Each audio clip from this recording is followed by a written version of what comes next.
Bien, ¿cómo estás vos, Beatriz? Bien, bien. ¿En qué Por andabas? suerte, bien.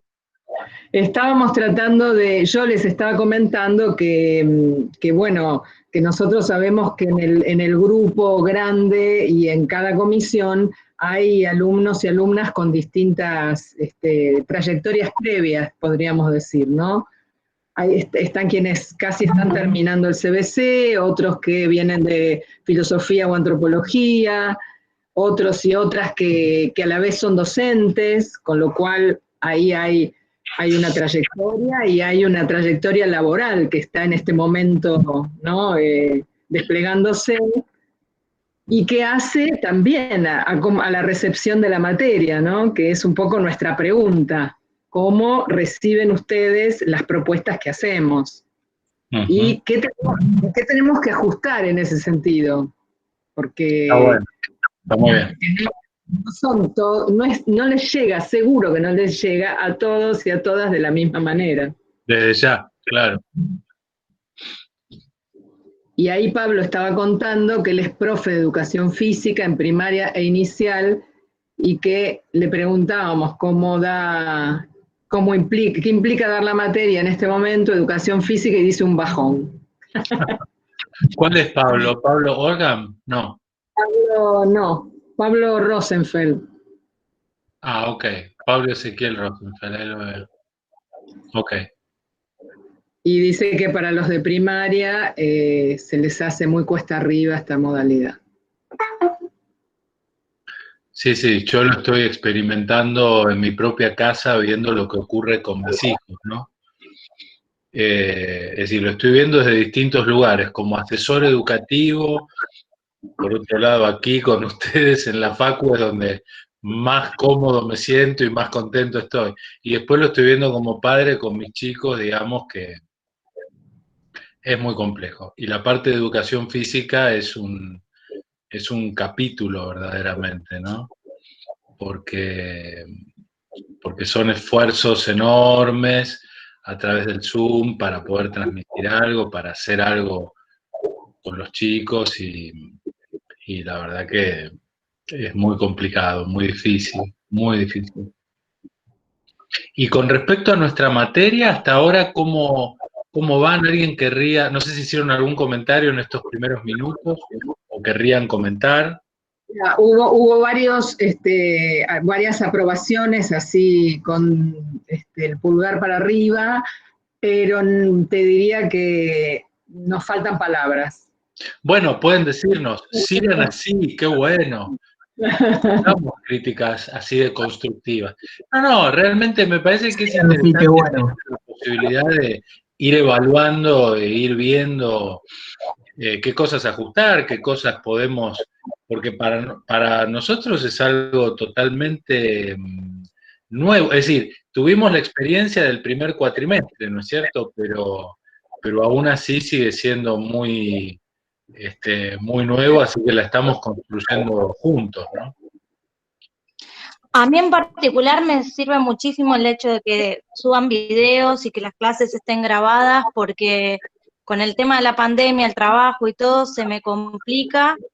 eh, y bueno, la profe de prácticos también sube unos resúmenes, entonces cuando por ahí no puedo participar de toda clase, tengo ese recupero, porque si bien ¿Cómo soy docente, resúmenes? yo el profesorado lo hice hace mucho, así que hay muchas cosas que no me acuerdo. Claro, claro. Sí, ¿Quién es tu docente de prácticos, Nieves? Esperá que estoy cursando 4 materias, creo que se llama, es una chica rubia, pero Cecilia, Paulino. Cecilia. Entonces estoy cursando Cecilia. 4 materias, ya no sé ni los nombres de los profesores.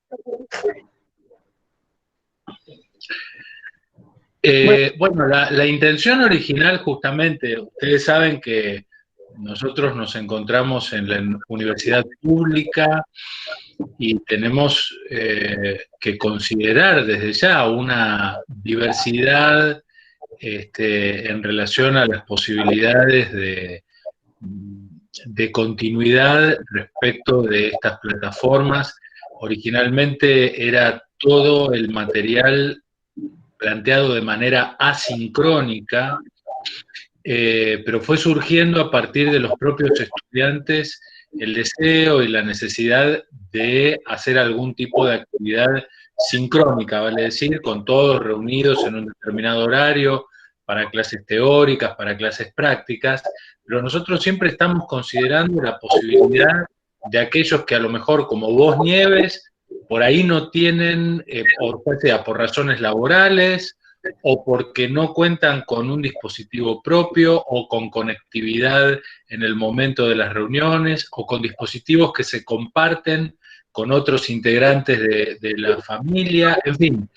Estamos evaluando todas esas posibilidades, por esa razón nos tomamos esa tarea, digamos, de que tengan recursos didácticos para acceder a apoyos, digamos, ¿no es cierto?, de materiales audiovisuales que tratamos que sean lo más motivantes posibles, a la bibliografía online, a los materiales que vamos subiendo al campus, atendiendo justamente a esta diversidad y a la posibilidad de que todos puedan acceder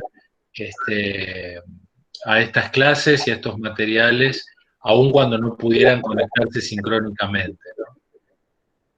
Se nota que hay un laburo atrás de eso importante y se los agradecemos porque está muy bueno. Bueno, valoramos, lo digo en plural, por toda la cátedra, realmente ese reconocimiento porque estamos trabajando muchas horas, muchas más de las que normalmente trabajábamos, ¿no? Por más que no tengamos que ir a la facultad. Pero bueno, me parece que van saliendo las cosas bastante bien y creo que en ese sentido también es un estímulo este feedback de poder registrar el reconocimiento de parte de ustedes, ¿eh? Bueno, ves, Jorge, ahí aparece Mariela que comenta algo que hace a lo que yo decía recién, digamos, ¿no? Como las trayectorias previas también demarcan la experiencia en cada materia, porque no es lo mismo, ¿no? Que venir del CBC con la psicología que pudieron haber visto allí, que Mariela que dice, yo vengo con mi corazón en la filosofía teórica. Re lindo el comentario de Mariela, se lo voy a pasar a Pablo esto. El prejuicio hacia la psicología es bastante hondo, ¿no? Y entonces dice, pero que no obstante está muy contenta con el programa, los autores, con nosotros y con Pablo, que es el profe de práctico. Qué bueno. Si quieren chuparle un poco las medias también a sus ayudantes de práctico, esto es un reconocimiento hermoso, pero si alguien quiere ponerle unas flores ahí, pongan que yo se las reenvío después a los profes, así se sienten estimulados. No, lo digo cariñosamente porque la verdad que es tal el esfuerzo, ustedes no se dan una idea, que realmente que los estudiantes puedan también señalar algo como lo que acaba de escribir Mariela, la verdad que es una cosa muy gratificante. Y por supuesto, desde ya también todo lo que les resulte una complejidad, una dificultad, un problema, también manifiéstenlo para que ajustemos, no al final del cuatrimestre, ahora, para que ustedes también puedan llevarse los ajustes que podamos, en la medida de nuestras posibilidades, llevar adelante, ¿no? En ese sentido también los estimulo a que lo hagan, ¿no? Me parece. Y gracias, Mariela, es muy alentador lo que acabas de escribir, y sobre todo en relación con esa honda resistencia de la filosofía con respecto a la psicología, ¿no? Es lógico también. Pero bueno, creo que justamente lo que estamos profundizando en el programa y en la propuesta es unas teorías psicológicas que se reconocen en vínculo, ¿no? En vínculo con la filosofía, con la sociología, con la educación, que no son meros pensamientos abstractos sobre un sujeto, sobre su funcionamiento psicológico y ajeno a los campos de prácticas, ¿no? Y un poco de eso vamos a hablar hoy, porque con eso tiene que ver nuestro autor ruso, Vygotsky, y bueno, con con una forma de encarar la psicología que tuvo que ver con su tiempo, con su contexto histórico, con su manera de posicionarse, ¿no? No sé si pudieron leerlo, ya lo conocían a Vygotsky. Camila dice que venía con prejuicios sobre el psicoanálisis y que está cambiando de opinión.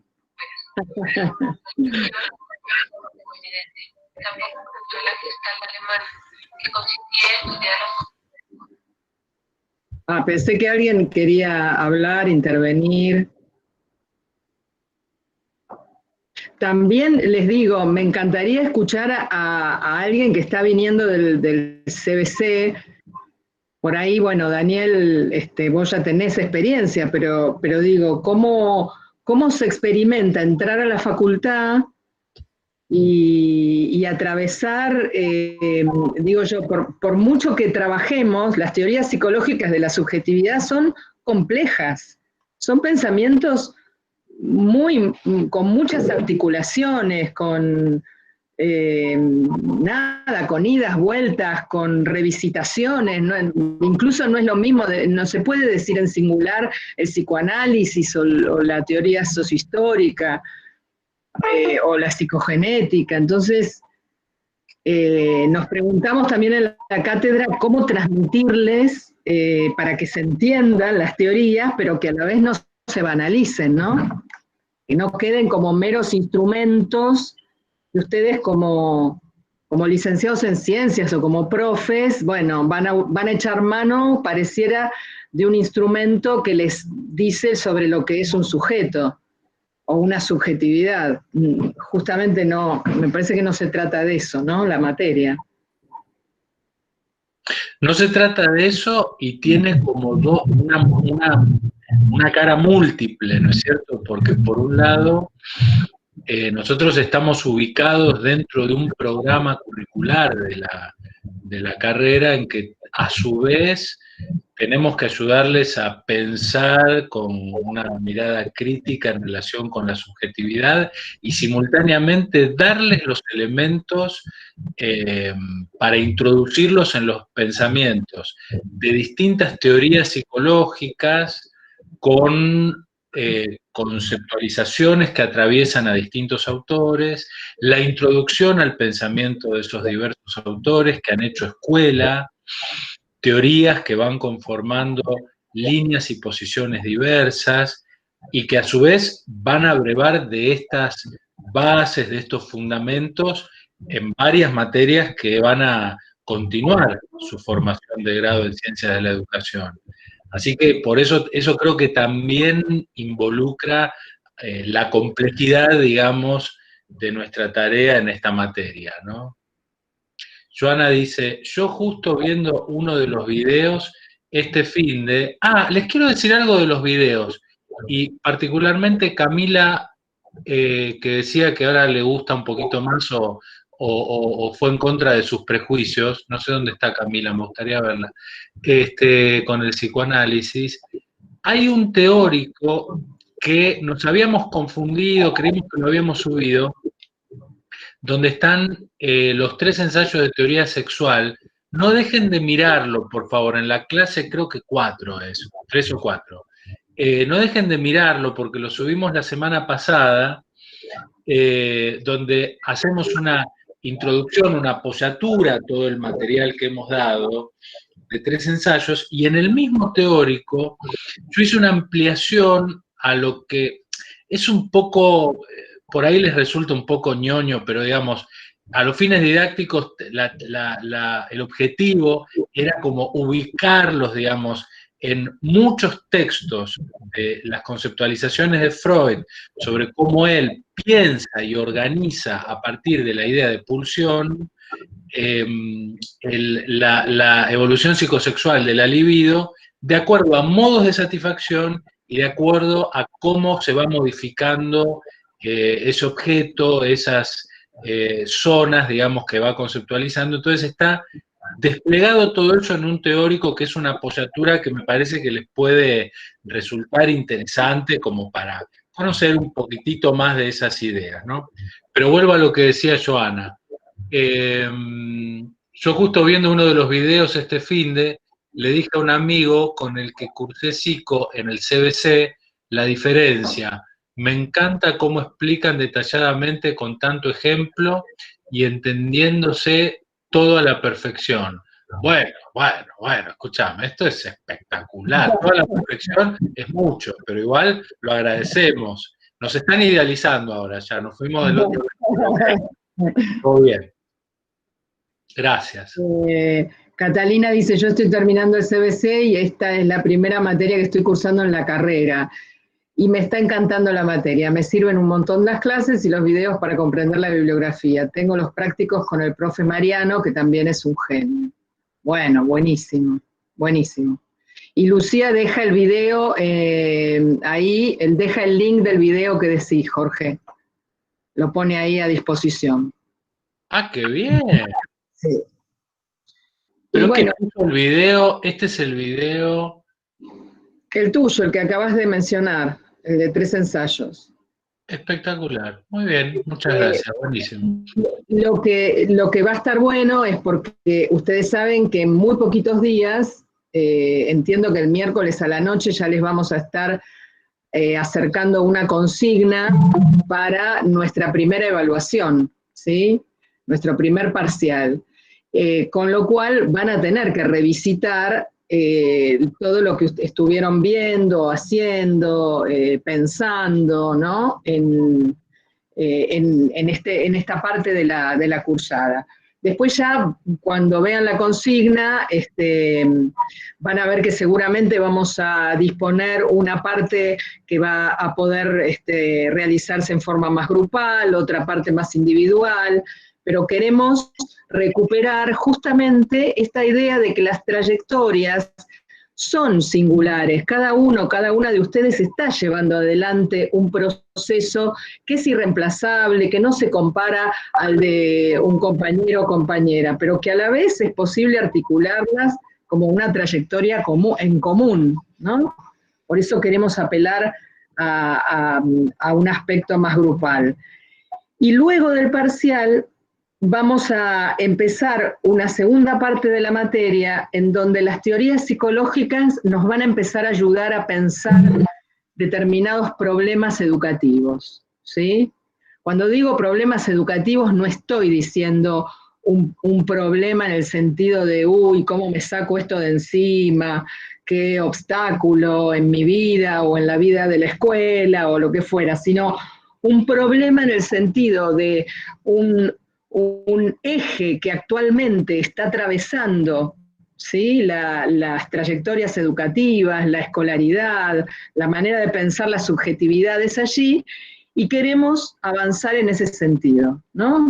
Lo primero que vamos a abordar son ciertos ejes en relación a la cuestión de la relación pedagógica, al lugar de autoridad, a cómo se constituye una relación asimétrica en ese sentido.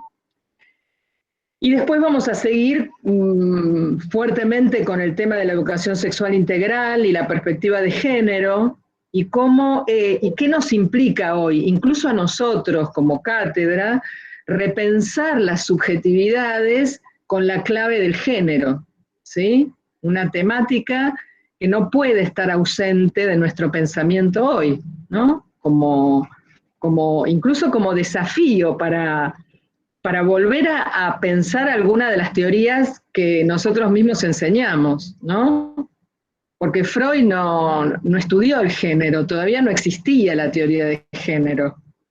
Sin embargo, dejó dichas muchas cosas que podrían hoy pensarse en esa clave, aunque se lo critica desde otros lugares, ¿no? O se critica la teoría psicoanalítica desde otros lugares. Entonces les decía, va a estar muy bueno el trabajo que ustedes hagan, más allá de la evaluación, de la acreditación o de la calificación que puedan tener ahí. El trabajo de evaluación que ustedes hagan va a ser como una apoyatura de conocimiento de las teorías para ahora, en la segunda parte, ir a pensar estos problemas que son muy actuales. Entonces les vamos a traer materiales de lo que hoy está pasando. Incluso vamos a tratar de aproximar bibliografía y problematización sobre lo que quiere decir hoy trabajar en este contexto en educación. ¿Qué implica trabajar a distancia, en aislamiento? Por ejemplo, yo lo estoy tratando de profundizar, uno de los temas que he trabajado mucho en mi formación de posgrado es la relación de autoridad pedagógica. Y mi pregunta hoy es, bueno, ¿qué querrá decir construir autoridad hoy cuando enseñamos en este contexto? Pero, bueno, volvamos a nuestro amigo Vygotsky. Hoy somos todos vygotsquianos. Hoy somos todos vygotsquianos, qué lindo. Voy a compartir ahí, avísame, Jorge, si se puede ver un Power que yo había preparado. Ahí está. Todavía no, está subiendo. Ah, qué bueno. De todos modos, además de este espacio, ¿no? que todavía no se ve.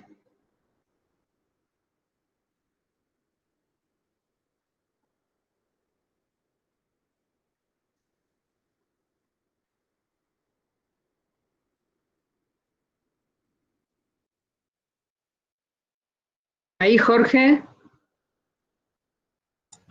El tema es que lo que se está compartiendo es toda la pantalla, entonces como que se ve el Meet 2 veces. O al menos eso es lo que yo estoy viendo en este momento, como que no se está viendo otra cosa que no sea el Meet.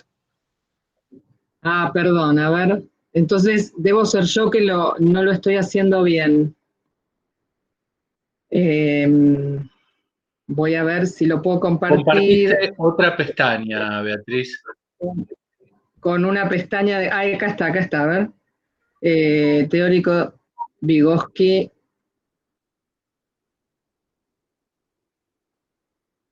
A ver ahora. Ahora sí, profe.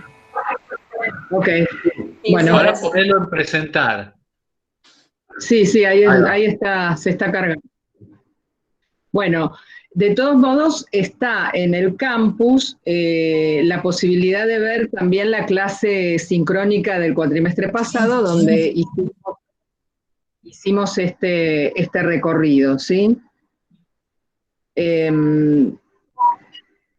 Bueno, fíjense entonces la fecha de nacimiento, de muerte de este genio. La verdad que es un genio de la psicología, aunque él no era psicólogo específicamente, ¿no? Tenía varias formaciones y la verdad que vivió muy poco tiempo, por ahí no para la época, pero vivió muy poco tiempo en relación a toda la producción y a la revolución que generó en torno a la psicología. Lo que les vamos a presentar hoy es el capítulo 1 del libro de Wersch, que se llama Vygotsky, la formación social de la mente. Y en prácticos ustedes van a ver otros capítulos, ¿sí? El 3 creo que son los que trabajan como más en profundidad los conceptos que desarrolló Vygotsky. Hoy les vamos a compartir, sobre todo para entender desde dónde él se paró para formular estos conceptos, el tiempo en el que vivió y cómo Wersch cuenta el hombre y su teoría, ¿no? ¿Por qué para Vygotsky la relación entre la psicología y lo social se alcanzaron una vinculación, ¿no? Una articulación en donde justamente la primera parte del capítulo 1, Wersch lo que se pregunta es ¿por qué siempre, o en general, la psicología y la sociología aparecen como campos disociados, separados? Y ¿Y por qué razón, no? Quien piensa, o el riesgo existe de quien piensa desde la psicología, lo haga en una clave de una especie de reduccionismo, ¿no? Tomando una palabra del texto de Vaquero, que también les proponemos leer, y perdiendo un punto de vista holístico, ¿no? Que también de alguna manera es lo que tratamos de transmitirles, que las teorías psicológicas de la subjetividad requieren entrar en diálogo con otros campos disciplinares para pensar la subjetividad. No podríamos hablar solo, ¿no?, del aspecto psicológico, tal vez estrictamente, y criticando una perspectiva individualista de lo psicológico. Creo que ahí, Beatriz, hay un punto que me parece interesante subrayar, al menos para nuestros estudiantes, que nosotros estamos hablando, y creo que esto es lo que además nos da un fundamento para esta articulación con otros discursos, con otros saberes. Estamos hablando además de la subjetividad. Y si pensamos la subjetividad como modos de darse del sujeto, modos de darse, ya ahí estamos pensando, necesariamente tenemos que ir articulando con otros discursos, con otros saberes, con otras disciplinas, ¿no? Exacto. Entonces, bueno, esto nos da un puntapié para comenzar a contextualizar el pensamiento y la obra de Vygotsky, que no era solamente psicólogo, de vuelta lo digo, hay todo un conjunto de saberes, ¿no?, en los que Vygotsky va a brevar, incluso se forma en derecho, ama la literatura, la poesía, el teatro, piensa además, ¿no? Ahí está Vygotsky, que trabajaba, por ejemplo, con adultos, ¿no?, básicamente con alfabetización de adultos, porque él produce su obra nada menos que en la Revolución Rusa. Tal cual. Y entonces, y además había atravesado, ¿no?, a lo largo de su vida, en su primera formación, si ustedes quieren, curiosamente él no va a la escuela primaria, pues se podría decir. Él fue educado por un tutor, como un maestro particular, y la educación media sí la realiza en una escuela pública judía, porque la Rusia de aquel momento era profundamente discriminatoria con los judíos. Entonces, esto es algo por lo que su padre sufre muchísimo y trata de preservarlo a Lev en este sentido. Se vio él excluido de diferentes oportunidades de formación por el hecho de ser judío. Y luego sí accede a la educación universitaria, usa leyes y simultáneamente... El micrófono abierto, Camila.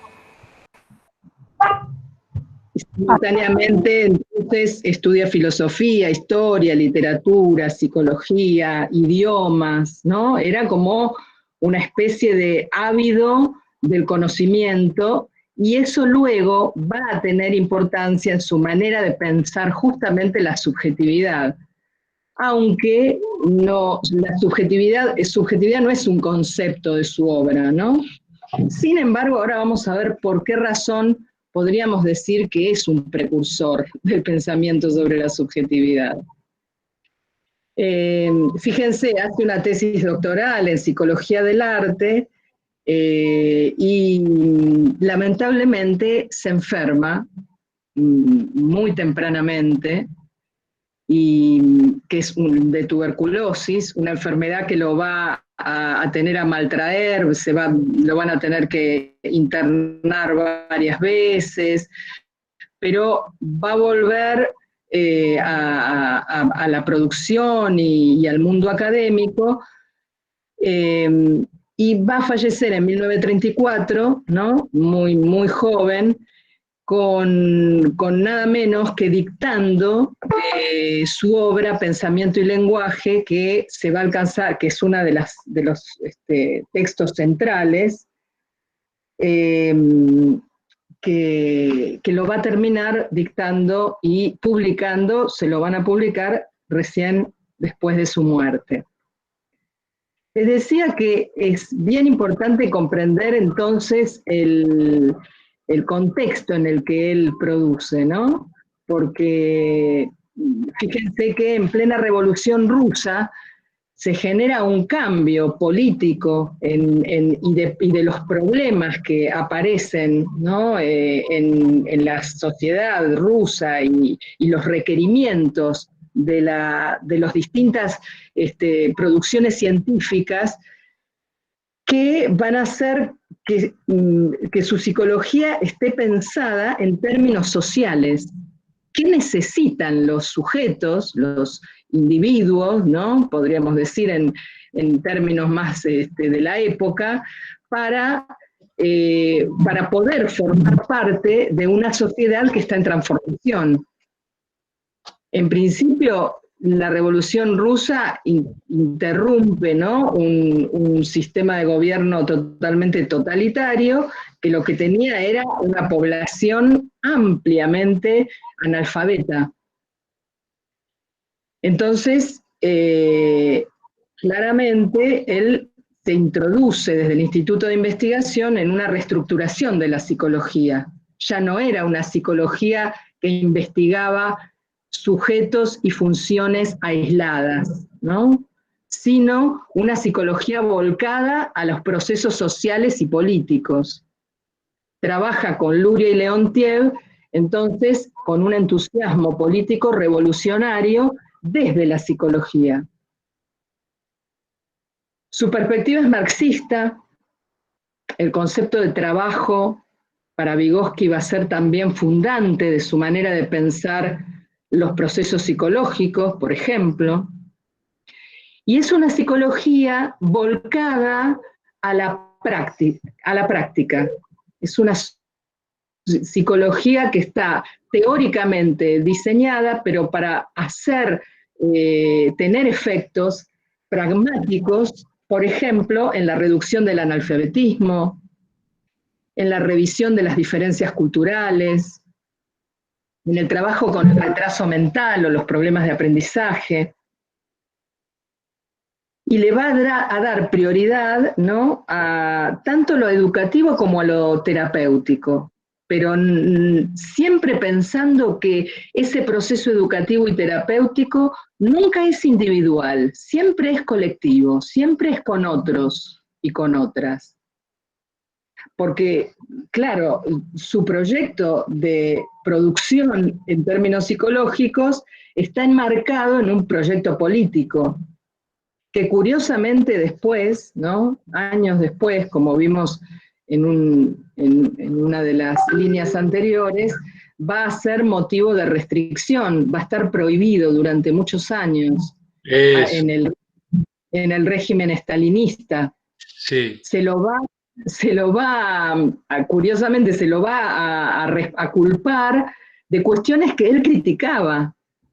Sí, y se lo considera dentro del régimen, se lo ha considerado, cosa que hubo quienes han entendido que eso también ha tenido que ver con parte de lo que lo llevó a morir tan joven en un aislamiento, en que sus ideas eran consideradas, aún siendo marxistas en su base y con esta posición de consideración social y política, que eran consideradas demasiado idealistas en un sentido, y que quedaba en ese sentido fuertemente cuestionado por el régimen en ese momento, ¿no? Con lo cual fue bastante marginado durante la misma vida de Vygotsky, ¿no? Exacto. Claramente, ¿no? Desde un punto de vista muy injusto en relación a lo que él había formulado. Y esperen que en el mismo momento que estoy viendo, tengo que admitir a quienes quieren entrar. Es decir, ustedes van a ver que toda la formación de Vygotsky en términos psicológicos, filosóficos, pero también literarios y artísticos, lo van a hacer investigar el habla y el pensamiento a partir de los desórdenes neurológicos, pero pensando, ¿no?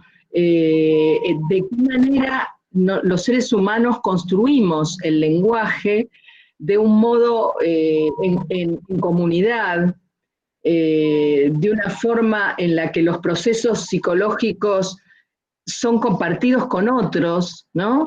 Ahora lo vamos a ver claramente en cómo él formula esos conceptos, pero en donde él va a pensar que, les diría, primero es lo social, lo inter, luego hay allí una construcción intrapsíquica, pero los procesos están casi a contramano de lo que la psicología venía pensando, ¿no? Que era sobre un sujeto más bien cerrado sobre sí. Digo, no quiero acá, no estoy señalando una diferencia tajante con Piaget, ¿no? Pero ambos, si bien coinciden en algunos puntos, van a tener una diferencia importante en términos de cómo piensan el desarrollo y el aprendizaje en el marco de las instituciones. Creo que esto es un punto muy central, incluso para el diálogo, que a lo mejor a mí me encantaría que ustedes puedan ir haciendo adentro de ustedes con respecto a los autores que les vamos presentando, ¿no? Un poco lo que acaba de reflexionar Beatriz en relación con Piaget, es como poder traer algo de uno de estos conceptos que hace un mes atrás yo les estaba diciendo, crucen conceptos que van a ir entrando en una trama desde los distintos autores que vamos a ir abordando en la materia y que van a ir constituyendo las teorías psicológicas de la subjetividad. Porque, por ejemplo, aquí tenemos un tema que es el lugar del otro. Y el lugar que el otro tiene en Vygotsky tiene que ver eminentemente con lo social. Pero aparece en Vygotsky también, y esto es muy interesante, cómo aparece ese otro encarnado. ¿En quién? ¿En quiénes? Ahora lo vamos a ir desarrollando. ¿Quién es ese otro? Ese otro de lo social. ¿Quién lo encarna? Y a la vez, volviendo a este comentario que hizo Beatriz, uno podría decir, bueno, ¿y quién era el otro para Piaget? ¿Qué lugar ocupaba dentro de su teorización, ¿no es cierto? Dentro de su teoría, o aún con este Freud que empezamos a ver. Por ejemplo, lo que acaba de citar Beatriz, que es que hay algo de lo intersubjetivo, que es lo que da lugar a lo intrasubjetivo, de lo inter a lo intra, no se olviden, de lo inter a lo intra, es una ley de doble inscripción, ¿no? Quiero decir, como que primero hay una inscripción entre los sujetos para que luego algo de esto se interiorice, ¿sí? Y es muy interesante, por ejemplo, esta idea yo me la encontré que la plantea el mismo Freud en un artículo en que analiza cómo se produce en una patología grave un desmoronamiento. Y aparece esta idea de una doble inscripción. Primero hay algo en lo inter, que es la ley de doble inscripción de Vygotsky, y luego se construye algo en lo intra, en el sujeto en sí. ¿Dónde lo encontraste, Jorge? En Neurosis y Psicosis es un lugar, Ajá. y ahí lo que él explica es que la constitución del aparato psíquico y el desarme de la realidad en la psicosis, que el sujeto construye su aparato psíquico primero en el vínculo con los otros, dice. Y entonces analiza cómo se construye el super yo y dice que las voces que reaparecen en la psicosis como delirio persecutorio y como alucinación auditiva, originalmente le muestran a él que ese fue el origen de una función posteriormente internalizada, que esas voces que retornan cuando se desarma el aparato psíquico, lo digo muy sucintamente, ¿no? Fueron originalmente las voces de esos otros que le hablaron al sujeto en ciernes, a ese lactante, a ese bebé, a ese infans, y que primero estuvieron en el exterior y que luego se interiorizaron con formas de instancias psíquicas internalizadas, como por ejemplo el super yo. Cuando se desarma el aparato en la psicosis, vuelven a estar puestas alucinatoriamente en el exterior, es decir, vuelve a un modo alucinado de lo intersubjetivo. Qué interesante, ¿no? Pero porque, bueno, si bien Vygotsky y Freud produjeron en la misma época, ¿no es cierto? Tal cual. Según tengo entendido, Vygotsky lo leyó a Freud. Así es. Pero no, me parece, no lo sé, a ver, vos debes saber más sobre esto, no sé si Freud lo leyó a Vygotsky. Parece ser que no, parece ser que la obra de Vygotsky incluso estuvo muy demorada en su difusión. Claro. Y que de hecho la misma difusión rusa fue tardía, ¿no? Como que tuvo...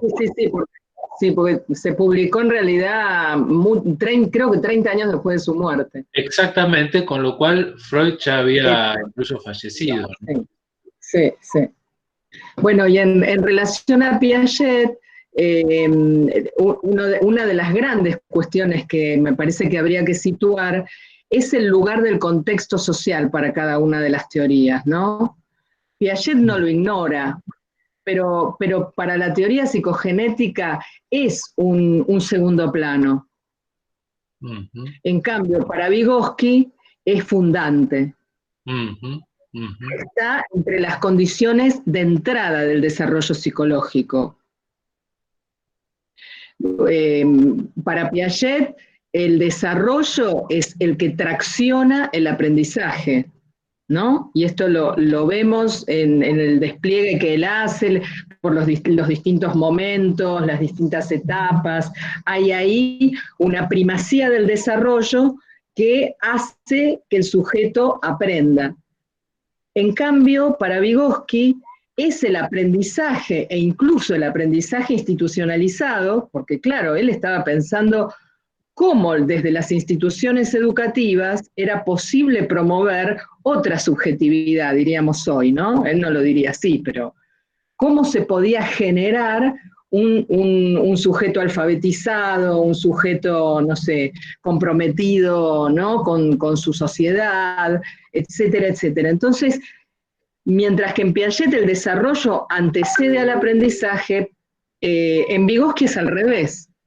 Es el aprendizaje social, educativo, escolar, el que tracciona el desarrollo. Y esa es a mi entender, una de las diferencias más fuertes, ¿no? que podemos situar. Sí, piensen incluso, yo les contaba cuando nos referíamos a alguna de las ideas introductorias a la teoría de Piaget era un biólogo. Claro. Y en esta confrontación, digamos, originalmente era un biólogo, él construye, la verdad que bastante genialmente, una psicología, digamos, para pasar por los temas que a él le interesaban, ¿no es cierto? Pero él parte de esta idea que el tractor o quien lleva adelante la tracción es esa maduración. Y fíjense en los factores del desarrollo, el lugar que le da, le otorga un lugar, pero fíjense qué lugar al elemento social en Piaget, ¿no es cierto? En cambio, el eje está colocado en Vygotsky en lo social. Lo social es la atracción misma, y acá van a ver, ¿no es cierto?, en los ámbitos de este método genético. Mientras que, como vos decís, Piaget era biólogo, era un epistemólogo, a él le interesaba saber cómo se pasa de un estado de menor conocimiento a un estado de mayor conocimiento, y podría haber ido a la filogénesis, es decir, al desarrollo de la especie humana. Sin embargo, trabajó, ¿no? Decidió usar como ámbito de investigación el desarrollo microgenético, ¿no? Es decir, los procesos que se dan desde la primera infancia a lo largo de la vida, y no en lo que hace al desarrollo de la especie. Eso lo hizo de alguna manera confundir, si ustedes quieren, con un psicólogo, pero Piaget no era psicólogo. En todo caso, su teoría luego fue capitalizada por la psicología para dar respuesta a cómo se construye, digamos, psicogenéticamente, sobre todo los aspectos de la inteligencia. Y piensen que además Piaget en ese sentido va, digamos, utilizando metáforas de la biología, lo cual no es sin consecuencias que utilice metáforas para la construcción de esa epistemología genética, las metáforas biológicas, ¿no? Biológicas, madurativas. ¿Podés volver un segundo a la diapo anterior, por favor? ¿Qué antigüedad dije la diapo, Dios mío? Estás como Alberto. Se me cayeron todas las otras juntas, claro, estoy como Alberto. No, simplemente por el material de Verge que ustedes van a trabajar, que es un material muy rico y muy lindo como introducción a Vygotsky, que tengan en cuenta que puedan leer estas líneas del análisis del método genético, ¿sí? Como el filogenético en relación al desarrollo de la especie humana. Tengan en cuenta que acá lo que se está evaluando, por ahí es un lenguaje con el que algunos están familiarizados, pero tal vez otros no. Al principio del teórico hablábamos con aquellos que vienen ya con trayectorias previas del profesorado, de otras carreras, aquellos que vienen del CBC, por ahí tienen otras expectativas, otras facilidades y otras dificultades también. La idea de lo filogenético es muy importante para confrontarlo con lo ontogenético, para poner dos líneas, digamos, a grosso modo, digamos, lo filogenético tiene que ver con la historia de la especie, la historia del desarrollo de la especie humana, ¿sí? En contraposición con lo ontogenético, que es algo más referido a cada sujeto. Ahí lo que está situado es el punto de encuentro de la evolución biológica y la sociocultural. Pero digo, como dos cuestiones, ¿no?, que a grosso modo marcan dos puntos que luego en lo microgenético aparece el desarrollo de esos aspectos en cada sujeto, digamos, ¿no? Pero para que presten, simplemente quiero hacer un subrayado para que presten atención en estos puntos del método genético en que se mueve Vygotsky. Bueno, acá tenemos como los conceptos teóricos centrales, ¿no?, de Vygotsky, que van a tener cada uno de ellos también una historia, un uso, un cierto uso de esos conceptos, y que son también muy interesantes para analizar desde el punto de vista de sus consecuencias para la educación, ¿no? ¿Qué implicancias tendrá pensar que, por ejemplo, los seres humanos construimos nuestro psiquismo y aprendemos primero en relación a otros, ¿no? Y luego en un proceso de internalización que no va a ser una copia exacta de lo que elaboramos o desplegamos en la relación con otros. No va a ser un pasaje automático. El proceso de internalización va a suponer, ¿no?, un conjunto de apropiaciones, de derivas, de modificaciones, pero que tienen como sustento, en primer lugar, ese encuentro con el otro. Por mencionar uno de los conceptos, el proceso de internalización y de lo inter a lo intra, que va a tener consecuencias muy claras para poder pensar lo educativo y lo escolar, ¿no? Y otro concepto que es tal vez estrella, que es muy conocido de Vygotsky, es el de zona de desarrollo próximo. ¿Lo escucharon nombrar? Seguramente que sí, ¿no? Sí, yo he escuchado nombrar zona de desarrollo próximo. Sí. Bien. Y si tuvieran que decir, bueno, ¿en qué permite pensar esta zona de desarrollo próximo? ¿Qué nos estaría diciendo en relación a cómo un sujeto aprende? O sea, yo entiendo que es la distancia, o sea, es la distancia entre el desarrollo de una persona sola a una persona que necesita, ¿cómo es? O cuando esa persona es ayudada por un profesor o por una persona adulta, por una persona que sepa más. En el caso de un niño que tenga una experiencia superior al niño. Es esa distancia entre el ayuda entre el saber y un saber especializado, no sé. Sí, también lo podemos explicar como la zona, digamos, en la que el niño o el sujeto de aprendizaje está a un pasito de saber hacer solo algún proceso, por ejemplo. Entonces necesita este andamiaje primero para desarrollar este aprendizaje y después internalizarlo y desarrollarlo en soledad, como decía Laura.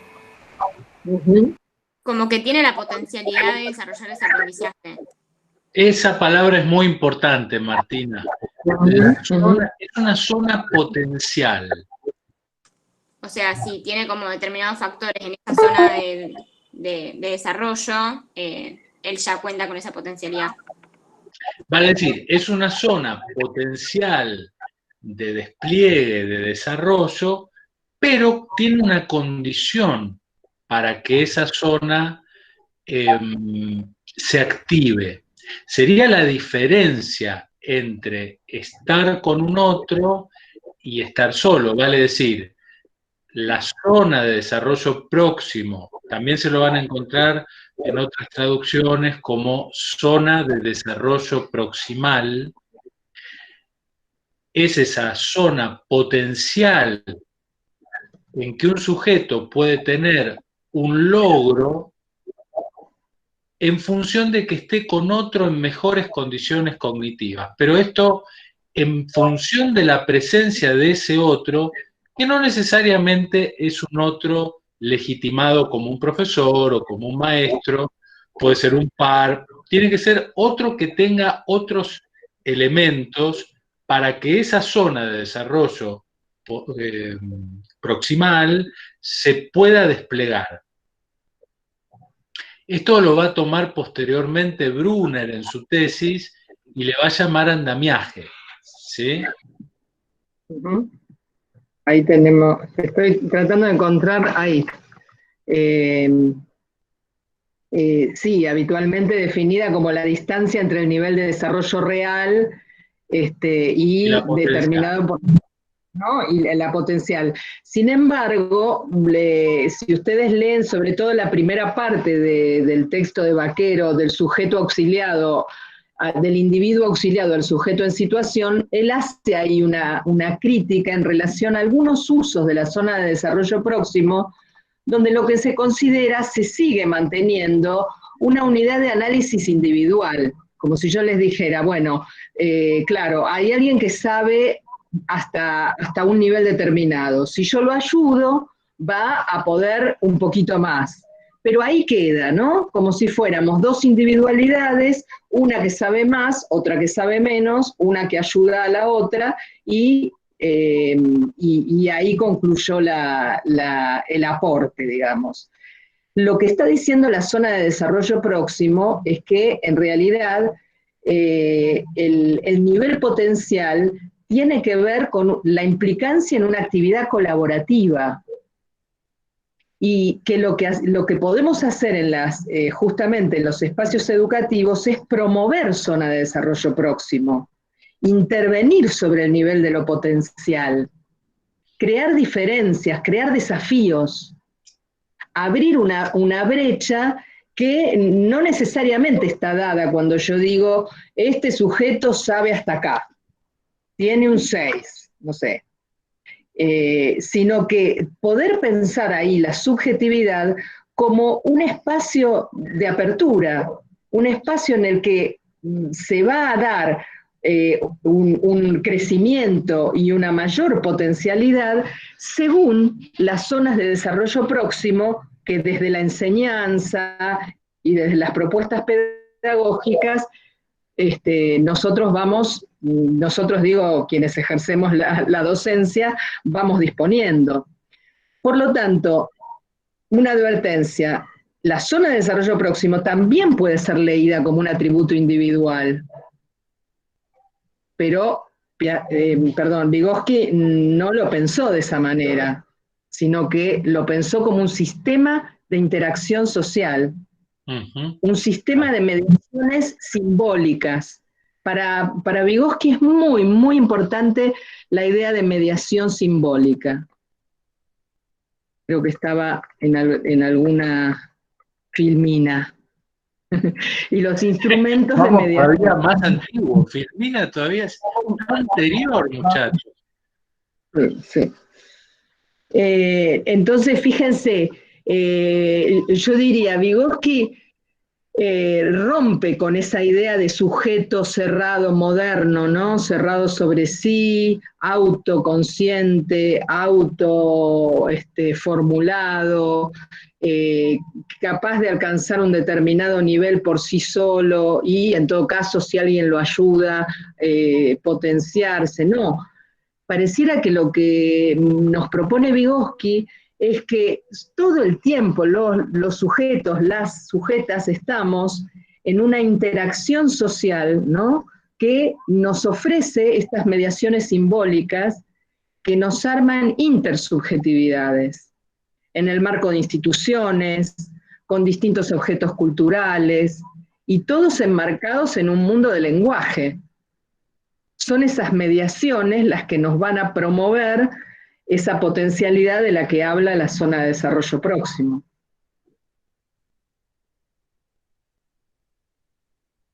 Bueno, ¿tienen ganas de ver un...? Sí, dale. Es lo que plantea Ricardo, ¿no?, en relación con el tema del sujeto situado, ¿no?, para tomar algo de esto como... Exactamente, exactamente. No tomar la zona de desarrollo próximo como algo que le ocurre a un sujeto. Lo que pasa es que esto es un análisis, un micro, ¿no? Y me parece interesante tomar esa idea para poder darle la dimensión y comprensión posible, digamos, respecto de cómo Vygotsky piensa a estas zonas de desarrollo y a esta presencia, digamos, insisto, que no es solamente o necesariamente de quien esté legitimado como maestro, o un adulto, sino la presencia de otros, ¿sí? Acá resumí estos 3 vectores posibles de la zona de desarrollo próximo para pensar la intervención psicoeducativa, o para pensar la intervención educativa directamente, ¿no? Como les decía antes, la zona de desarrollo próximo puede ser concebida como un atributo individual de un sujeto, ¿no? Hasta incluso creo que hay desarrollos de técnicas que miden ¿no? El nivel real y el nivel potencial de alguien. Y Exacto. casi como que se traduce en un coeficiente intelectual y ya. Pedrito tiene tal número de desarrollo real y de desarrollo potencial. Bueno, esto iría en contra de lo que propone la teoría vygotsquiana, ¿no? Sino en el sentido de que hay tipos de interacción que son susceptibles de producir aprendizaje. Y el aprendizaje se produce en esa zona, cuando yo voy de lo que realmente tengo construido a lo que potencialmente se me abre como posibilidad. Pero Ricardo va un paso más y dice, en realidad las zonas de desarrollo próximo son formas de participación en experiencias o actividades educativas culturales que producen desarrollo. Fíjense, aprendemos participando.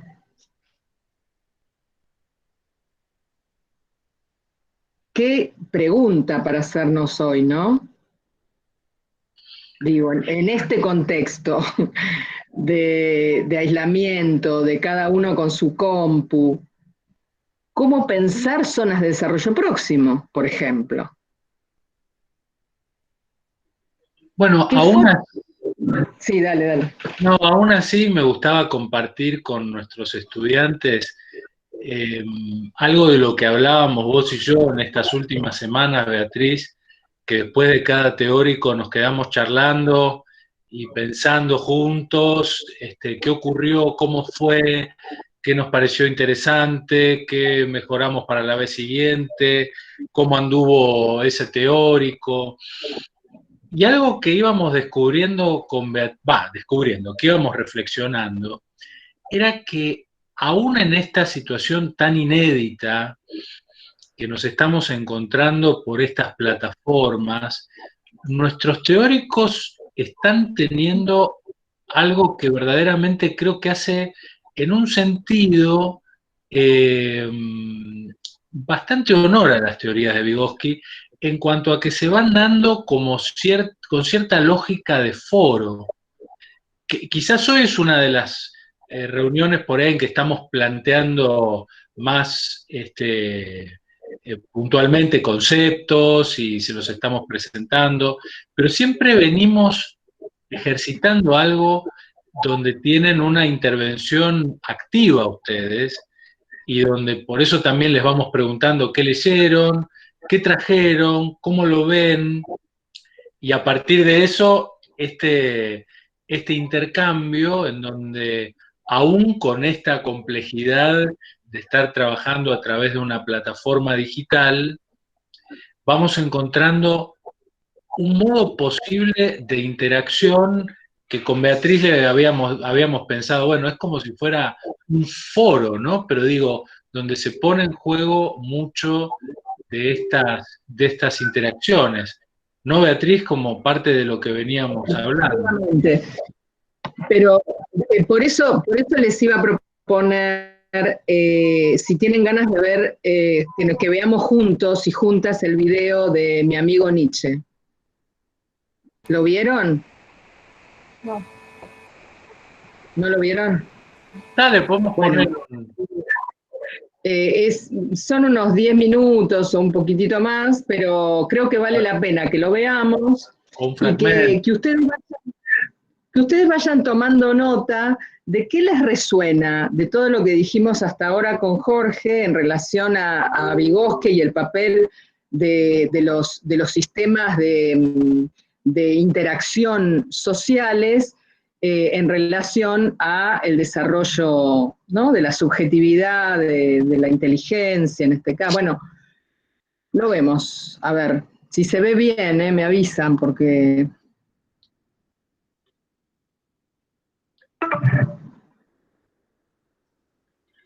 Emilio dice que el video la rompe. A ver, esperen porque me tiró error, así que, a ver, pruebo de vuelta.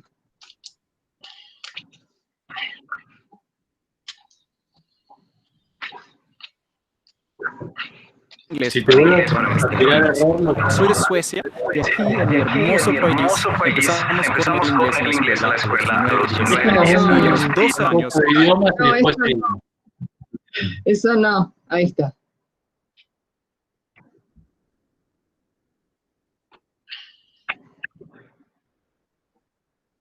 ¿Están viendo algo?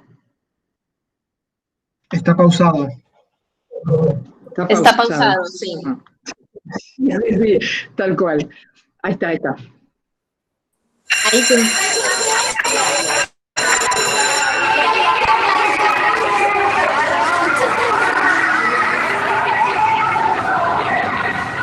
Lucas, se foi mal em todas as provas até agora.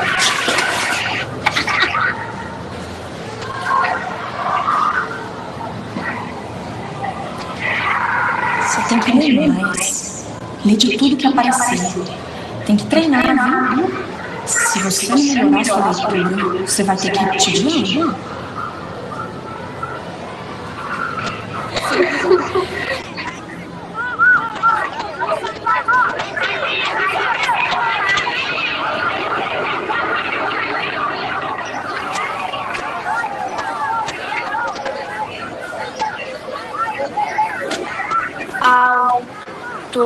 Escola frente Salomé.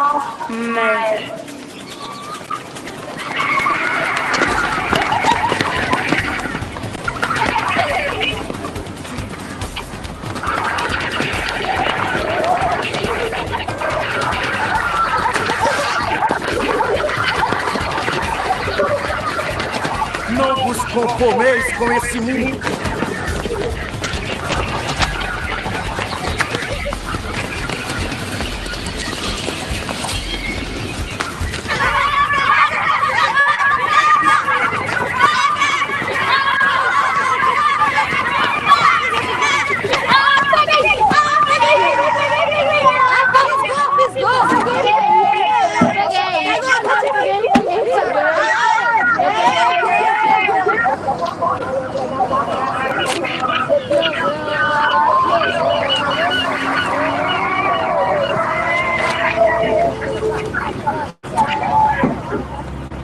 Desnatado, filtro de papel.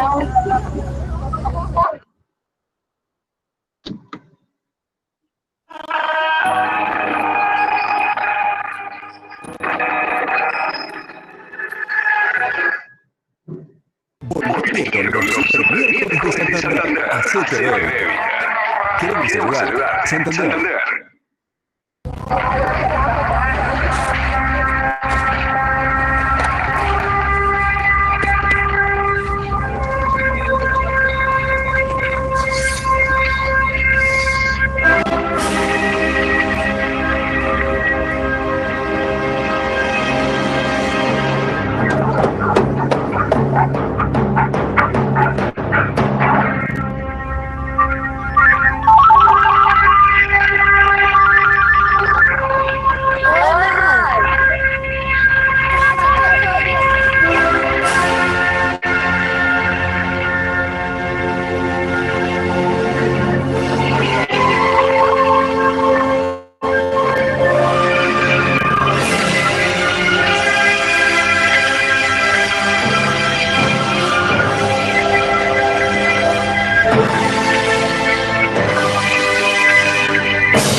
Essa palavra aqui?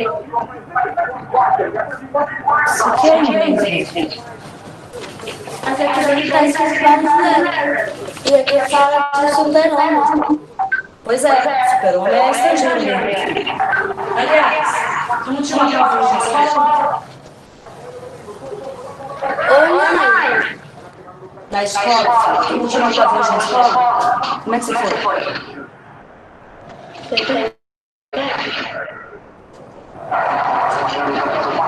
Tá pronto.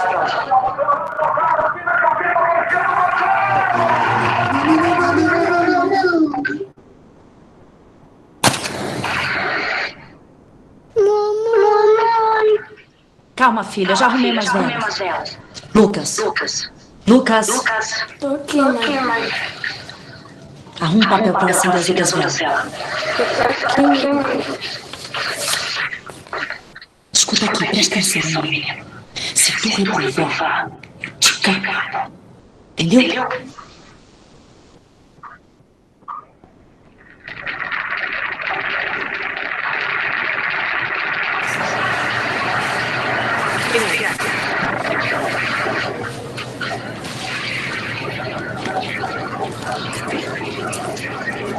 Obrigada. Nossa, o que faz isso aqui? Uai, sei não.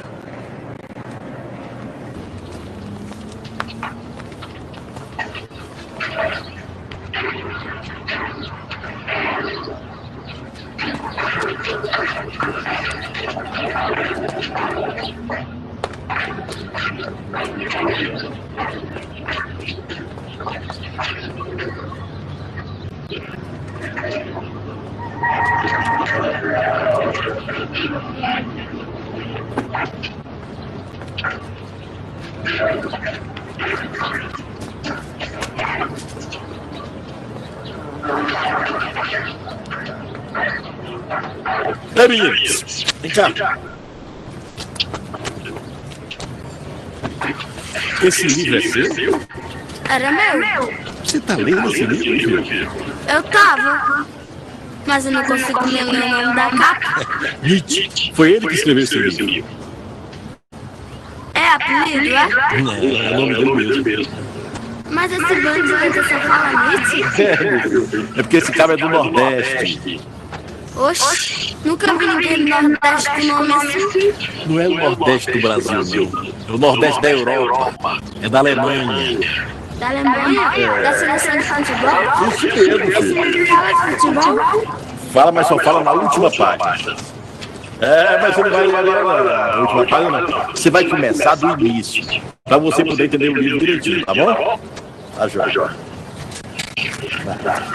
Olha, esse livro é bom, mas é difícil feito cão, entendeu? Mas você não pode desistir, tá? Não desista.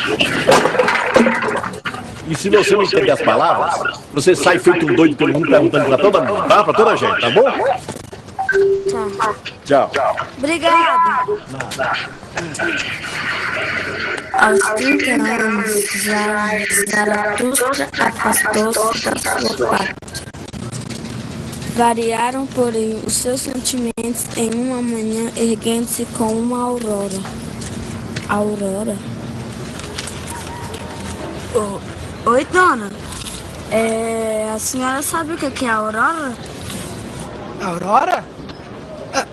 É a minha vizinha aqui do lado. A aurora é quando o dia nasce assim bem cedinho, sabe? O sol brilhando bonito. Aurora, por isso que é meu nome. Tá bom, obrigada. Zaratustra encontrou de repente um velho de cabelos brancos. E que faz o santo no bosque? Perguntou Zaratustra. Santo quer dizer em latim sanctum, que significa separado. É aquele que é separado dos pecados do mundo. Entendeu? Entendi. Tá, então tá bom, obrigado. Vai com Deus, meu filho.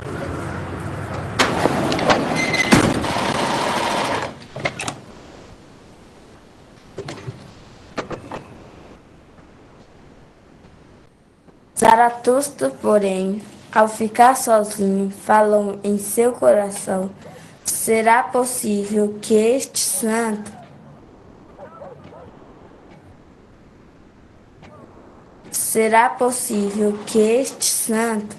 esse separado do mundo, ainda não ouviu falar que Deus está morto? Deus está morto? Mãe, Deus está morto? Senhor meu Deus, Deus de poder, liberta, Pai. Liberta a mente dessa criança de toda escuridão, de todo mundanismo.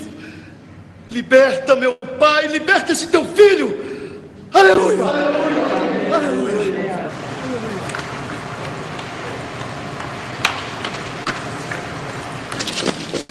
Onde é que você aprendeu tanta besteira, menina? Eu ouvi. De quê? Um amigo meu. Que amigo é esse? De onde ele é? Que é a mãe dele? Eu não sei, só sei que o nome dele é Nietzsche. Nietzsche? Que nome é esse, menino? Onde é que ele mora? Onde ele mora? Eu não sei, só sei que ele também é do Nordeste. Pronto, agora piorou. Porque você arranja uma vida que é do Nordeste e a gente tá na sua cabeça de besteira. Isso aqui. Nunca mais quero você perto desse monte, viu? Entendeu? Meu hálito livre sopra através das paredes, penetrando nas prisões e nos espíritos presos. E o grande meio-dia será quando o homem estiver no meio do caminho, entre o animal e o super-homem, porque será o caminho para uma nova manhã, o caminho para o super-homem. Parabéns, Lucas, parabéns mesmo. Suas notas melhoraram em todas as avaliações. Avaliar é criar, professor. Sem avaliação, a existência seria oca. É, seria. Você já terminou de ler aquele livro? Já, 3 vezes. É porque é um livro difícil, né? Um pouco, mas as coisas que parecem difíceis dá mais moral. E se for difícil, raro, libertar das misérias, tem que santificar. Ô, Lucas, o que você quer ser quando crescer, hein? Um super-homem. Pois é, ele ficou doido. Sim, mas as notas dele melhoraram em tudo, hein? É, mas olha pra ele. Eu quero falar de superação, ser super-homem. Vocês querem voltar a ser animais ou vocês querem ficar acima do homem? Ser super-homem! Super-homem! Super-homem! Super-homem!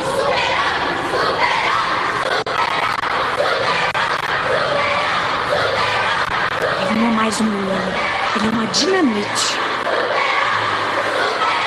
Liga pra mãe dele.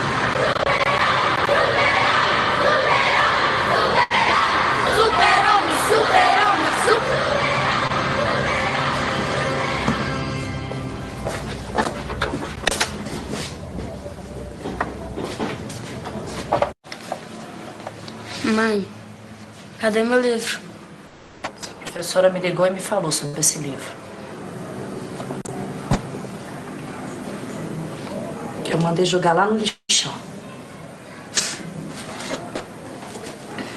Filho, aquele livro era do cão, não era? Ele já deu tanto problema pra gente, não é verdade? Ó. Vem cá. Olha só. Eu fiz isso por você. Não fica bravo comigo. Me desculpa, tá bom? Eu não fiz por mal. Fiz por você. Tudo bem? Me desculpa. Mãe, tudo que se faz por amor está sempre além do bem e do mal. Lucas! Escuta, que eu quero ouvir. Levante.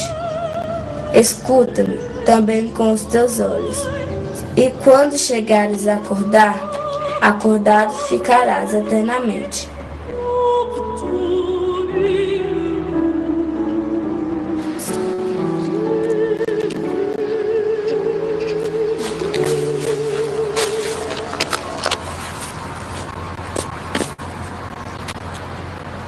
O trabalhador nada tem a perder, a não ser suas algemas. Trabalhadores do mundo todo, univos.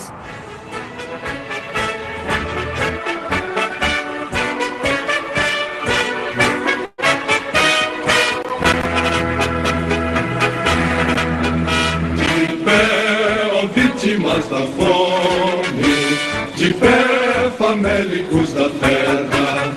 A ideia chama já consome a crosta bruta que assoterra. A opressão não mais sujeito, somos iguais por todos os seres. Não mais deveres sem direitos, não mais direitos sem deveres. Bem unidos passamos nesta luta penal. Uma terra sem ambos, a internacional.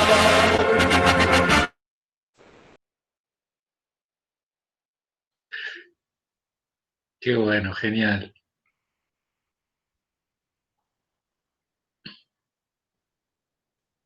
Es maravilloso ese video.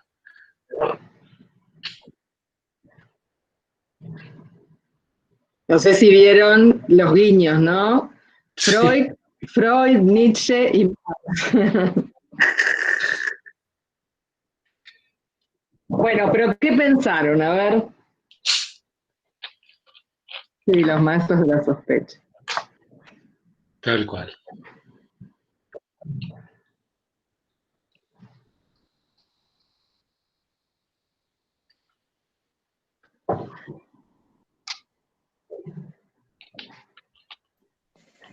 Bueno, pues yo no sé si yo soy muy cerrada o qué, pero no logro entender el puente hacia esto de Vygotsky. O sea, no, yo entiendo el video, pero entiendo que el niño necesitaba también de los adultos que lo pudieran guiar, y ningún adulto lo pudo guiar en alguna de las palabras, del significado de las palabras o en todo. O sea, ningún adulto lo pudo guiar. El niño estaba solo en una exploración del mismo, ¿no? Por simple... Bueno, no sé. ¿Te parece? ¿No hubo adultos? ¿No había adultos? No, Sí, o sea, Nietzsche. que lo asesorara, porque el padre y la madre no lo pudieron asesorar, ¿sí? La docente no entendía nada. Y el único que le pudo decir quién era Nietzsche fue un habitante de calle. Pero como que no, viste, no le encuentro no le encuentro la relación a lo que estamos viendo con Vygotsky, digamos. Laura, ¿sabes? Pero hay gente. A ver quién le puede responder o quién puede aportar otra mirada. Hay gente que lo ayuda, digamos, está el cartonero que le dice que lea el libro y lo va guiando sobre cómo hacer cuando no entiende algo del libro. Está la vecina que le explica lo que significa aurora y lo ayuda a él a entender qué es esa palabra nueva para él. Está el de la iglesia que también lo ayuda a entender las cosas que está leyendo. No me acuerdo qué palabra era la que necesitaba en su momento. Y en cierta forma también está Nietzsche, guiándolo a aprender a leer. Digamos, él lee, pero creo que eso ya es como algo más que no va relacionado con lo que hablaba Vygotsky, pero creo que sí hay adultos que lo guían, así como hay adultos que quieren en su momento trabarlo. Eso iba a decir, para mí hay como dos tipos de intervenciones de los adultos. Unos que responden esas preguntas sobre las palabras que él entiende, además desde la cosmovisión que más o menos tiene, porque la primera respuesta de qué es Aurora es mi vecina, la que el significante era otro, ¿no? Es una persona que vive acá. Y después está el nivel de los adultos que lo tratan de loco, ¿no? De que está poseído por el demonio y lo llevan ahí a la iglesia, o esas intervenciones, digamos, que como decía Daniel, intentan como reprimir el paso a la zona de desarrollo próximo. Pero ahí me parece que quizás lo que está bueno rescatar en esto de la construcción de la subjetividad es que él, una vez que pudo leer, y además lo leyó 3 veces, entendió que el mundo era más allá de lo que los adultos y las pruebas y los exámenes le proponían, y volvió a ese lugar donde encontró ese libro liberador para buscar otro y encima encontró el manifiesto comunista. Nada. Sí, creo que se ve como re fuerte lo de la zona de desarrollo próximo, o sea, que la profe le decía al principio que tenía que leer más, como que tenía que, o sea, como que no alcanzaba lo que estaba haciendo, que era insuficiente, y cómo encontró un libro y mediante sus distintas interacciones con adultos o con sus compañeros, nada, le empezó a ir muy bien y pudo leer y lo leyó 3 veces, o sea, como esa potencialidad estaba. Yo, o sea, lo que pensaba un poco sobre esto, o sea, por un lado, acuerdo que se nota, digamos, que el chico va como desarrollando sus habilidades y conocimientos a partir de, bueno, la colaboración de otras personas, pero me quedé como pensando en algo que estaba pensando ya antes de que veamos el corto, es como, o sea, esta cuestión de que el desarrollo de la subjetividad y particularmente el conocimiento esté totalmente ligada a la cuestión social, cómo una parte de lo social puede servir para el desarrollo y otra parte como una especie de bloqueo. Incluso, no sé si esto Vygotsky lo estudia o no, pero cómo incluso esas relaciones que a veces implican un bloqueo están como ligadas a ciertas estructuras sociales. Me preguntaba esto de si Vygotsky lo estudia o no, teniendo en cuenta que, bueno, que escribe, digamos, y piensa en el contexto de la Revolución de Octubre, sobre todo lo que implicó la Revolución Rusa y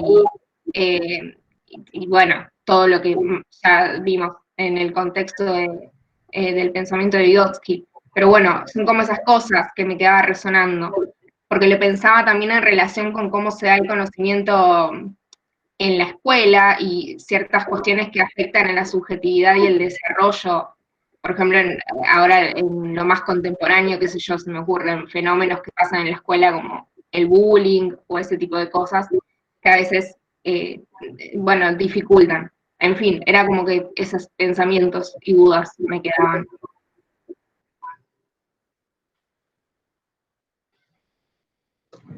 Está bueno todo lo que están diciendo, ¿no? Como para poder pensar, problematizar, digamos, incluso lo que propone el video,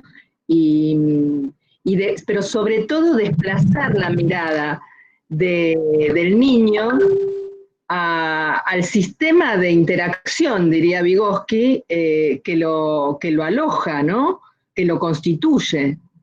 Fíjense el mal estudiante del inicio, ¿no? Con la cabeza gacha y esa sensación de no poder acceder a lo que los demás acceden, que es a la lectura, y de pronto una apropiación que transforma su subjetividad, ¿no?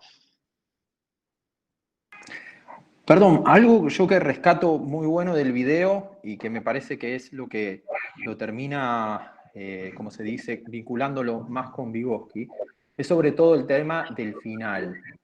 Porque el final yo siento que, bueno, él se introduce en la filosofía o en la política de Marx a través del manifiesto, y esa construcción es propiamente social. En cuanto a la primera instancia de su amistad con Nietzsche, eso marca que, para mí la filosofía de Nietzsche, que es una filosofía que me gusta mucho, no deja de ser una filosofía bastante de la individualidad. Y en ese momento el personaje yo lo veo sumergido en un contexto de individualidad. La profesora le fallan, grandes figuras individuales, que parecen muy individualizadas, fallan. Yo siento que él encuentra en esa individualidad un empuje, porque si uno se fija, el amor está más allá del bien y del mal, quiere decir que hay una dimensión de fuerza que no es moral y que es bastante individual en cierto sentido. Y yo siento que ese impulso individual tiene un tope, llega hasta un punto y después necesita la construcción colectiva y social, que es la que pregona Vygotsky. No sé si está bien hecha la interpretación, pero siento que es como que podría leerse también, tal vez en la película, bueno, desde una fuerza individual llegamos hasta acá y ahora tenemos que construir un colectivo como el que entendía Vygotsky con el manifiesto. Lo que pasa, Emilio, que Vygotsky hace un planteo inverso a lo que estás diciendo. Lo que él dice es, los sujetos, las sujetas, nos constituimos a partir de sistemas de interacción con otros, que en este caso lo podríamos leer, hay un sistema de interacción que es la escuela, la docente, la familia, los compañeros, bueno, nada de esto favorece una subjetividad. Voy a poner un término que hasta ahora no usamos, que yo voy a utilizar en próximas clases, en un sentido emancipatorio. En cambio, él encuentra en un entramado colectivo de subjetividades, incluso me encanta porque son sujetos de la calle, vecinas, hasta el mismo pastor evangélico, ¿no? Y el libro mismo, todo eso construye un sistema de actividad o de un sistema de interrelaciones que promueven en este niño la posibilidad de empezar a leer. Fíjense que incluso el nombre que tiene este corto, no sé si repararon en el nombre del corto. El corto se llama Mi amigo Nietzsche. Con lo cual también, insisto en esto, precisamente por la pregnancia que tiene la presencia del otro. La presencia del otro, que ubica esa situación, por eso la idea de ese otro situado, pero donde el mismo Nietzsche pasa a ser un otro con el que él intercambia, y donde aparecen todos estos actores de la trama social, en donde uno ve una perspectiva latinoamericana de una sociedad vulnerada, con determinadas posibilidades, pero que van operando y que va teniendo una gravidez en sus consecuencias respecto de este niño, ¿no es cierto? Creo que esto lo muestra de una manera muy emocionante. Hay alguien que había puesto en el chat, emociona, había puesto a alguien, y yo justo le había escrito, estábamos escribiéndonos, Beatriz y yo le decía, es emocionante el video, ¿no? Porque tal vez, Jorge, lo que podríamos pensar en esto que vos situás de la relación a un otro, no es un otro de carne y hueso o único, un uno, ¿no? Exacto. Yo creo que, ¿cómo se llama el chico que se me olvidó el nombre? ¿Dicen el nombre en algún momento? No. Lucas. Bueno, hay un otro para Lucas que es inhabilitante, que es del orden del sometimiento y del señalamiento de un déficit. Que en este caso, no digo que sean así las escuelas, digo, en este caso es la escuela, es la familia, es la perspectiva de la iglesia, ¿no? Que lo ubican en un sistema de interacción y construyen un otro que lo deja sometido en una posición invalidante. Pero hay un otro que él empieza a construir a partir del hallazgo de un libro, y que es casual, pero no, porque se empiezan a abrir significados, ¿no? Aparece Nietzsche, aparece el cartonero que lo refiere, que lo hace pensar en el fútbol y por eso le genera el interés, las vecinas, empieza a darse un otro de otra manera, con lo cual él no está solo, para nada solo. Él, y todo el tiempo, él busca tejer una otredad que lo aloje de otra manera, lo cual termina logrando, ¿no? Es una ficción, pero digo, qué interesante para poder pensarlo en los términos en que muchas veces en las escuelas pensamos a los sujetos, y capaz que ahí faltó el gabinete psicológico, ¿no? Faltó que a Lucas lo mandaran al gabinete y le hicieran, y le tomaran el Bender, el Whisk y las técnicas, ¿no? Y, no sé, pareja pedagógica, y entonces iban a definir lo mal que estaba Lucas en su capacidad cognitiva. Ahora, justamente, ¿no? Nos desplaza la mirada el video, nos pone a Lucas en otro contexto y en otra construcción subjetiva.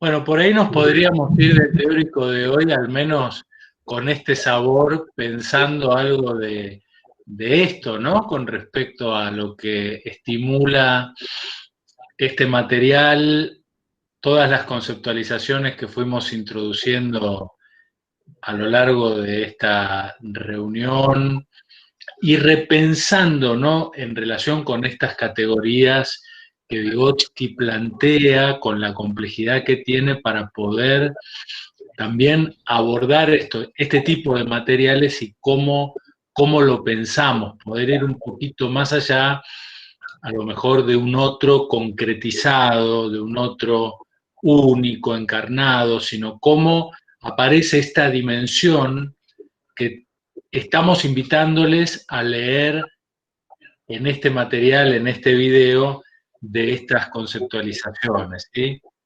¿Te parece, Beatriz? Dale, buenísimo, Jorge. Y también lo que creo que es feriado, 12 de octubre. Sí, el lunes no nos vemos, pero decía, si quieren lo que podemos hacer es abrir un foro donde por ahí Jorge y yo podamos poner algunas de nuestras resonancias del video, y ustedes, si tienen ganas, los que no lo vieron antes, lo vean de vuelta, y también ahí podemos interactuar en relación al video. No sé si la primera compañera que habló, bueno, se va con alguna otra perspectiva, ¿no? Ella decía que no veía relación entre el video y los conceptos vygotskianos. Ojalá hayamos podido ayudar a ver enlazado algo, y si no, lo seguimos charlando a través del foro, si les parece. ¿Sí? Profe, disculpame la pregunta. Perfecto, profe, la verdad, entendí. Bueno, no sé, Laura, por ahí tu perspectiva puede seguir sosteniéndose, pero está bueno escuchar cómo otros, ¿no? Y otras van pensando desde otros lugares. Sí, hay alguien. Martina, ¿querías decir algo? Sí, profe, perdón, no comprendí si nos encontrábamos o si no nos encontrábamos. No, el lunes 12 es feriado. Bien. El 19. Y por otro lado, va a ser una semana que ustedes van a tener destinada a hacer el trabajo parcial. Sí, rendimos todo esa Así semana. que Sí, mejor. Esta semana va a estar a disposición de la elaboración del parcial, ¿sí? A fin de la semana que viene lo entregan, y ya el lunes 19 arrancamos con las clases como siempre. Gracias. Bueno, muchos saludos, buena semana a todos y a todas. Chao, gente. Gracias por el espacio. Gracias, buena semana. Adiós. Gracias. Chao, buena semana. Las consignas del parcial, la consigna la estamos cerrando entre el miércoles, así que el miércoles la van a tener a la noche. Chau, chau.